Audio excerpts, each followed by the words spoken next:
I am a 22-year-old professional photographer and cinematographer freelancer, and I am doing all of those heavy lifting on my beast 2020 M1 MacBook Pro. And right now, Apple just hit us with new updates of newer tech. Good morning. And they are the M2 Mac Studio and also the M2 Ultra for the newest update on the Mac Pro and the Mac Studio as well. To be honest, after seeing the update, there is a high level of eagerness to get my hands on those new pieces of technology.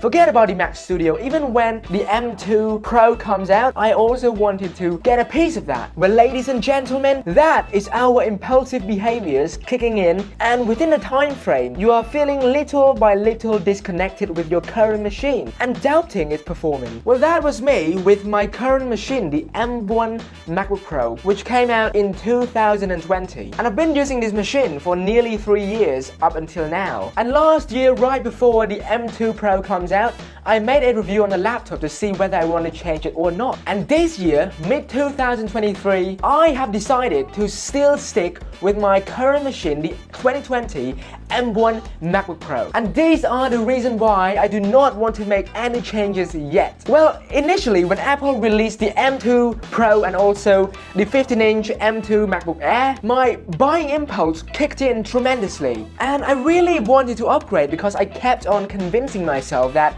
I need the newest version of the Macs out there. And part of that statement is kind of true because during the past 3 years and now that I have graduated, the demands of work, the amount of workload, and also the amount of effects, skills that myself as a cinematographer and photographer have grown is tremendous. So my 2020 M1 MacBook Pro is a bit slow in order to handle all of those tasks. And the newer chips for the M2 MacBook Pro is really good. Forget the M2, even the M1 Pro is also amazing as well. But the question is, what makes me not want to upgrade? Well, firstly, it is the financial problem, which I believe to make such a tremendous investment on a laptop can be a bit risky, especially when the current laptop that you have is still workable and it still meets your demand. It's just a bit slower and that's all. And secondly is the need. I ask myself, do I really need to upgrade? And looking back, a lot of the time why I perform slowly is because I open too many things on my laptop, which are Capture One for photo editing, Safari for browsing, Google Chrome for ad managers, while simultaneously rendering 4K footages on Final Cut Pro. Yeah,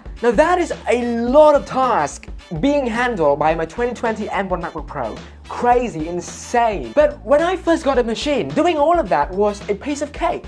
I opened so many tasks, doing so many things at once. So I thought to myself, maybe my laptop has slowed down over the past 3 years. But the reality is just that my demand for power grew. So as a solution to fit with my current financial situation, along with my needs, I have to be very considerate when upgrading my laptop or my machine in general. So yeah, ultimately that is my opinion toward using this amazing piece of tech mid-2023, 3 years after its initial release.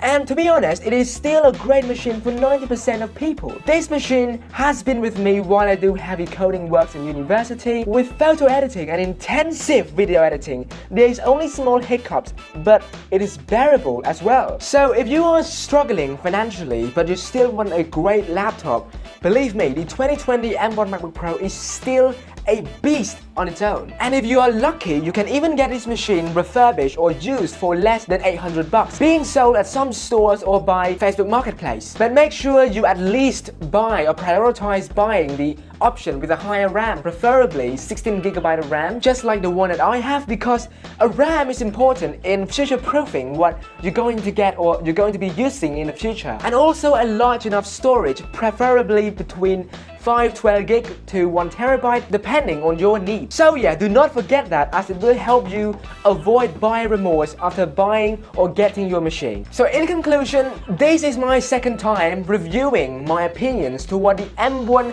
MacBook Pro again, which came out 3 years ago, and I have been with it through thick and thin, through so many situations, rush work, demands, and it's still great for me with all the workflow that I've been working with up until now, and the amount of work that I have right now it's still good. And that is why I want to stick with that machine and look forward to probably the M3, although I'm not sure whether to upgrade or not. And I'm also looking forward to changing my workflow from laptop to desktop as well. So I'll have to rethink my decision and I will keep you guys updated in the future. With that being said, make sure to share your thoughts in the comment section down below. I'm interested to hearing you guys' thoughts on the entire reviewing process for this video and also for your experience using your machine. With that being said, again, this has been Sam and we will see you guys in the next video. Thanks and goodbye.